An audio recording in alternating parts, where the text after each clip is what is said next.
¿Qué dijo Platón acerca de la muerte y acerca de la vida después de la muerte? ¿Qué concepción tenían los antiguos griegos de este importante tema del cual hoy se habla muchísimo? ¿Conocían los griegos acaso un conocimiento oculto y muy antiguo que nos puede ayudar a clarificarnos a este respecto? ¿Sigue existiendo nuestra alma cuando nos morimos? En este video te vamos a traer algunos conocimientos que consideramos importantes del gran filósofo griego Platón, el cual nos habla en uno de sus diálogos titulado El Fedón sobre la existencia del alma y sobre lo que sucede con el alma tras la muerte física. Ya que hoy se han difundido muchos conocimientos sobre la reencarnación, sobre la vida después de la muerte, hoy queríamos traerte este conocimiento puntualmente que decían los antiguos griegos sobre esta cuestión. Quédate con nosotros, bienvenidos a nuestro canal, un canal de la Escuela Aztlán de Psicología y Filosofía. Ya comenzamos.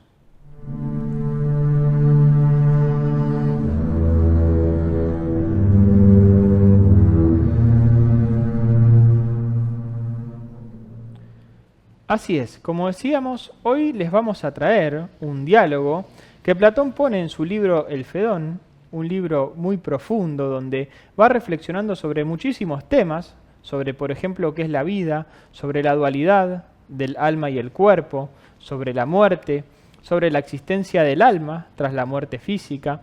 Y este es un diálogo que transcurre en la prisión donde se encontraba Sócrates unos días antes de su muerte. Sócrates fue el maestro de Platón, fue un gran filósofo, un sabio, un iniciado de lo que eran los misterios mayores de Eleusis, que no escribió nada, Sócrates no dejó ningún libro, pero sí muchas enseñanzas que fueron recopiladas por su discípulo Platón, el cual los pone en sus libros en formas de diálogos, usando la dialéctica y la mayéutica, que es una forma especial de preguntar y responder, y que a través de estas preguntas y respuestas se van dilucidando verdades acerca de temas profundos y existenciales de la vida. Este diálogo, el Fedón, es un diálogo justamente entre Equécrates y Fedón, donde Equécrates, que era un filósofo pitagórico, discípulo de un maestro de la escuela pitagórica que se llamaba Filolao, le pregunta a Fedón cómo había sido el momento en donde murió Sócrates, pero no cómo transcurrieron los acontecimientos externos del juicio y de la muerte de Sócrates, sino cómo estaba Sócrates internamente, cómo estaba afrontando esa situación, qué sentía, cuál era su postura frente al hecho de que iba a morir. Y Fedón, que era discípulo de Sócrates y había estado con él en los últimos años de su vida, le relata que Sócrates se encontraba en un estado de serenidad y calma y que lo que le interesaba en ese momento, en ese preciso momento, era filosofar sobre estos acontecimientos que pronto iban a sucederle, que era la muerte. Hay que aclarar que para los griegos, para Sócrates, filosofar no era un mero discurrir teórico de ideas, no era un racionalismo, como lo conocemos hoy, de datos únicamente, sino que era una filosofía práctica que involucraba una experiencia de ir viviendo las ideas de las cuales se iban conversando. Entonces vamos a leer un fragmento del libro El Fedón, donde Sócrates les va haciendo reflexionar a sus discípulos si existe el alma después de la muerte y qué sucede después de morirse. Pero antes, para darle un contexto al relato, me parece interesante contar quiénes eran los filósofos griegos, porque en general lo que se conoce de los filósofos griegos son más que nada las películas de Hollywood, que desde nuestro punto de vista no reflejan para nada la forma de vida de los griegos ni sus enseñanzas. Suelen conocerse a tres filósofos, que sí son Sócrates, Platón y Aristóteles, pero en Grecia hubo más de 250 filósofos y muchas etapas en la historia de su filosofía. Y para entender un poco más lo que vamos a leer ahora, hay que tener en cuenta que muchos filósofos de estos filósofos griegos iban a educarse a Egipto y a la India y aprendían allí conocimientos ocultos sobre el alma, sobre la reencarnación, sobre la vida después de la muerte. ¿Hay algo antes del nacimiento? ¿Hay algo después de que nos morimos? ¿Existe el alma antes del nacimiento y continúa existiendo después de la muerte? Bueno, todas esas preguntas ellos iban dilucidando, iban desarrollando en estos diálogos que justamente, como decimos, aprendían allí en Egipto y en la India. Entonces, una pequeña aclaración únicamente a tener en cuenta antes de adentrarnos en el relato. Aquí vamos a leer cómo Sócrates habla del alma. Tengamos en cuenta que los griegos, cuando hablaban del alma, lo hacían en un sentido religioso.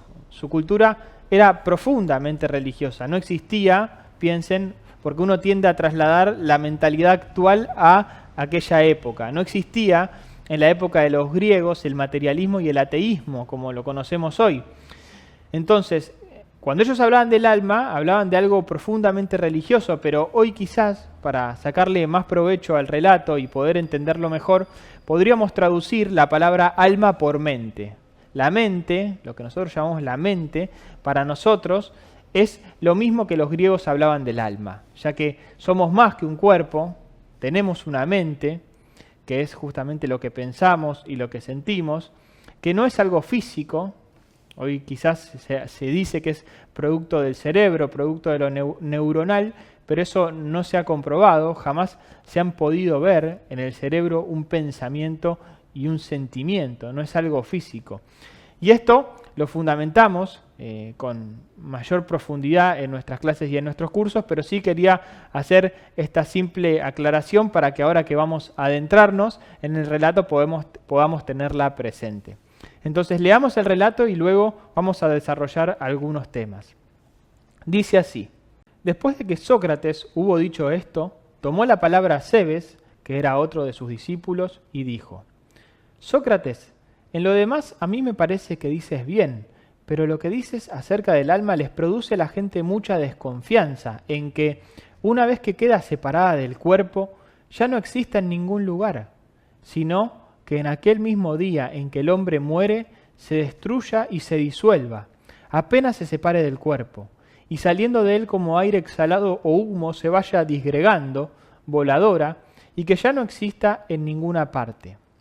Porque si en efecto existiera, ella, en sí misma, concentrada en algún lugar, habría una inmensa y bella esperanza, Sócrates, de que sea verdad lo que dices, pero eso, tal vez, requiere de no pequeña persuasión y fe, de que el alma existe, muerto el ser humano, y que conserva alguna capacidad y entendimiento. Y Sócrates le contesta: examinémoslo desde este punto. Si acaso existen en el Hades las almas de las personas que han muerto o si no. Pues hay un antiguo relato, del que nos hemos acordado, que dice que llegan allí desde aquí y que de nuevo regresan y que nacen de los difuntos. Pues si eso es así, que de nuevo nacen de los muertos los vivos, ¿qué otra cosa pasaría sino que persistirían allí nuestras almas? Porque no podrían nacer de nuevo en ningún otro sitio de no existir, y eso es un testimonio suficiente de que ellas existen, si de verdad puede hacerse evidente que de ninguna otra parte nacen los vivos sino de los muertos. Y continúa diciendo lo siguiente: examinemos pues esto. Si necesariamente todos los seres que tienen un contrario no se originan nunca de ningún otro, sino de su mismo contrario, por ejemplo, cuando se origina algo mayor, es necesario sin duda que nazca de algo que antes era menor y luego se hace mayor. Sí, le contesta su discípulo Cebes. Por tanto, si se hace menor, de algo que antes era mayor se hará luego menor. Así es. Y así de lo más fuerte nace lo más débil, y de lo más lento lo más rápido. Desde luego. ¿Qué más? Lo que se hace peor, ¿no será a partir de algo mejor? ¿Y si se hace más justo, de lo más injusto? Pues cómo no. Tenemos bastante entonces con esto, que todo sucede así, que las cosas contrarias se originan a partir de sus contrarios. Desde luego. ¿Qué más? ¿Ocurre algo como esto en esos cambios, que entre todos esos pares de contrarios que son dos, hay dos procesos genéticos, de lo uno a lo otro por un lado, y luego de nuevo, de lo otro hacia lo anterior. Entre una cosa mayor y una menor hay un aumento y una disminución. Y así llamamos a un proceso crecer y a otro disminuir. Sí, dijo Cebes.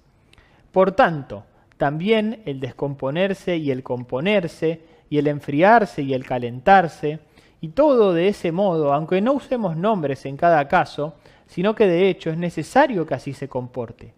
¿Nacen entre sí uno de otro y cada uno tiene su proceso genético recíproco? Efectivamente, así lo es, dijo. ¿Qué más? Dijo. ¿Hay algo contrario al vivir, como es el dormir al estar despierto? Desde luego, contestó. ¿Qué? El estar muerto. Por tanto, estas cosas nacen una de otra, si es que son contrarias, y los procesos de generación entre ellas son dos por ser dos. Pues ¿cómo no? Pues de una de las parejas que hace poco yo mencionaba, dijo Sócrates, te hablaré yo de ella y de sus procesos genéticos, y tú dime de la otra. Me refiero al dormir y al estar despierto, y que al dormir se origina el estar despierto, y que del estar despierto el dormir. Y los procesos generativos de uno y otro son el dormir y el despertarse. ¿Te resulta bastante, dijo, o no? Desde luego que sí. Dime ahora tú, le dijo, de igual modo respecto a la vida y a la muerte. ¿No afirmas que el vivir es lo contrario de estar muerto? Yo sí, dijo Cebes. ¿Y nacen el uno del otro? Sí. Así pues, ¿qué se origina de lo que vive? Lo muerto. ¿Y qué de lo que está muerto? Necesario es reconocer, dijo, que lo que vive. Bueno, aquí Platón nos relata en boca de Sócrates una enseñanza muy profunda sobre la vida y la muerte. Utilizando uno de los instrumentos mejores que tiene el ser humano, que es la lógica, va reflexionando sobre los opuestos y revelando poco a poco que todo opuesto tiende a su contrario y que la dualidad vida y muerte no está exenta en absoluto de esa ley. Dijimos al principio que los griegos se educaban en Egipto, ¿no? Y que esta cultura, ¿qué cultura hay mejor sino que los egipcios, justamente, para explicar esta ley natural de la vida misma, donde en su libro El Kybalión explican que hay dos leyes, son dos leyes de las leyes herméticas, que son la ley de polaridad, que es la que dice que todo tiene dos polos, como el día y la noche, la luz y la oscuridad, el calor y el frío. Y también ellos hablan de la ley del ritmo, que son que estos polos tienden siempre hacia su opuesto, hacia su contrario. ¿Acaso no sucede siempre el día viene después de la noche o el invierno viene después del verano? Esto es así, es una ley de la naturaleza y aquí Sócrates usa estos conocimientos para ir explicando esta idea de la vida y la muerte que se suceden una a la otra. Y además aquí está implícita otra idea que es la concepción que tenían los antiguos griegos de qué es lo que sucede con el alma, qué es lo que sucede con nuestra mente después de la muerte. Que luego la retoman esta idea grandes pensadores de nuestra época como fueron Carl Gustav Jung y George Ivanovich Gurdjieff, de que si la vida y la muerte están constantemente sucediéndose, quiere decir que no tenemos una sola vida, sino que tenemos muchas. Y que no morimos una sola vez, sino que también morimos muchas veces. Y esta concepción la encontramos en todos los pueblos antiguos. Todos ellos, hasta el siglo III después de Cristo, todas las culturas creían en la reencarnación y creían que el ser humano está aquí en la vida como en una escuela, que la vida es una escuela y que retornamos constantemente para continuar en la vida nuestro aprendizaje. Y uno podría preguntarse, ¿aprendizaje de qué? De ser cada día mejores personas, de ser seres humanos más íntegros, más completos, libres de contradicciones interiores. Y es una idea que también la encontramos en la India, también la encontramos en el budismo, por ejemplo, donde ellos nos hablan de la rueda del samsara y dicen que estamos los seres humanos constantemente naciendo, luego morimos, luego volvemos a nacer y luego morimos y así sucesivamente en esta rueda. Ahora bien, Esta idea contrasta con la idea que tiene el materialismo sobre qué es la vida. Que el materialismo lo que dice es que nacemos y antes del nacimiento no hay nada. Y que luego de morir tampoco hay nada. Fíjense que es específicamente lo que le dice, lo que le argumenta su discípulo Cebes a Sócrates al inicio del diálogo, porque le dice, a la gente esto le va a producir desconfianza de que el alma exista después de la muerte, porque puede pensar que una vez que el cuerpo muere, el alma o la mente no existen más, que se destruye, dice, que se disuelva y que quede como el aire o el humo que se va disgregando. Y justamente aquí plantea estas dos nociones sobre qué sucede con el alma después de la muerte. Una de estas concepciones, una de estas nociones, es que está basada en esta concepción del tiempo lineal, que es de un pasado, un presente y futuro lineal, donde el pasado no puede volver a repetirse, y es esta noción que decíamos antes que plantea que nacemos, y antes de nacer no había nada, y luego de morirnos tampoco. Y la otra noción, que es la que relata aquí Sócrates, está basada en una concepción del tiempo cíclica, una concepción del tiempo circular, que dicho sea de paso se ha comprobado hoy en la ciencia que todos los procesos de la energía son cíclicos y circulares, desde las órbitas planetarias hasta la energía atómica. Y bueno, Sócrates plantea aquí esta noción de la vida basada en el tiempo circular, que también sostenían todos los antiguos filósofos griegos, que es que la vida es una escuela y que cada uno de nosotros estamos en un grado de aprendizaje de la escuela de la vida y que retornamos constantemente aquí a la vida para continuar con nuestro aprendizaje de seguir aprendiendo a ser seres humanos. Y es interesante recalcar aquí que esta idea sobre la vida y sobre los procesos no se circunscribe únicamente al ser humano, sino que todas las cosas están atravesadas por este proceso de muerte y renacimiento. Sin ir más lejos, tenemos el más claro ejemplo de la naturaleza en las estaciones del año, donde una y otra vez se suceden una a la otra. Otoño, invierno, primavera, verano, y así las plantas también. En invierno no crecen y luego crecen, y así sucesivamente. Lo interesante aquí, que nos interesaba plantear en este video, ya tenemos claras las dos nociones de la vida, sobre qué es la vida. Lo que nos interesaba plantear, para que no sea algo meramente teórico, es invitarlos a que ustedes, que están allí del otro lado, puedan indagar en estas dos visiones y puedan analizar qué es lo que les produce cada una de ellas, ya que, como decíamos al principio, la filosofía de Platón, la filosofía griega no es algo meramente teórico, sino que implica un sentir, es decir, es un pensamiento que incluye al sentir, que incluye la totalidad de lo que somos. Entonces, podemos preguntarnos, ¿qué me produce la idea de que la vida es nada más que esta vida que estoy viviendo y que al morirme no hay más nada? ¿Qué me produce en mí? Tratar de observarlo. ¿Qué me produce a nivel de mis sentimientos? Probablemente me encuentre, si puedo observarme, que esta idea me produce mucha ansiedad, quizás cierto desamparo, cierto sentimiento de vacío y más profundamente este estado tan característico del sinsentido de la vida, porque siempre aparece esta pregunta, porque hago muchas cosas en mi vida y siempre en algún momento aparece esta pregunta, ¿y para qué? ¿Qué finalidad tiene todo esto que estoy haciendo? Entonces quizás podamos observar que esta noción de la vida que plantea el materialismo moderno, por ejemplo, puede llegar a producirnos este tipo de estados, ¿no?, de la mente. Y por otro lado, preguntarnos qué nos produce a nivel del sentir la otra idea, la idea de que la vida es una escuela y de que estamos acá haciendo un aprendizaje y que no tenemos solamente esta vida, sino que tenemos muchas vidas para ir aprendiendo y que está en cada uno de nosotros la posibilidad de retomar lo que uno viene siendo y seguir mejorando, que estamos todos los seres humanos en alguna parte del proceso de lo que Jung llamara el proceso de individuación, que es lo que los antiguos griegos llamaban el proceso de iniciación, un proceso mediante el cual una persona puede ir transformándose en un individuo, que etimológicamente quiere decir no dividido, es decir, un individuo consciente que comprende y que está libre de contradicciones interiores.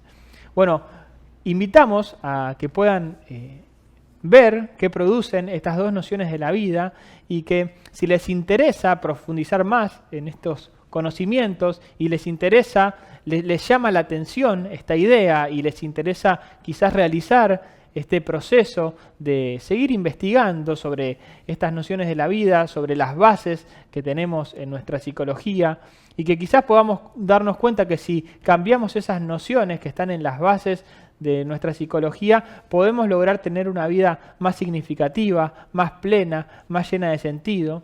Si les interesa hacer esta investigación, en la Escuela Aztlán damos cursos sobre la psicoterapia de Jung, donde enseñamos un método preciso para ir logrando un cambio de conciencia y resolver justamente nuestros conflictos a través de ir descubriendo que hay ideas fijas en nuestra mente que impiden nuestra propia felicidad.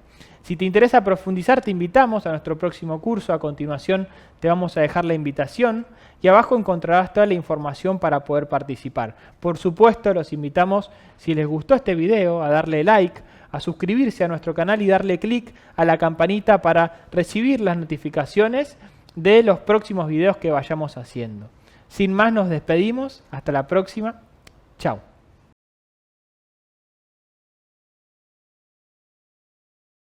Desde la Escuela de Psicología y Filosofía Aztlán te invitamos al próximo curso de la psicoterapia de Carl Gustav Jung y el método Aztlán.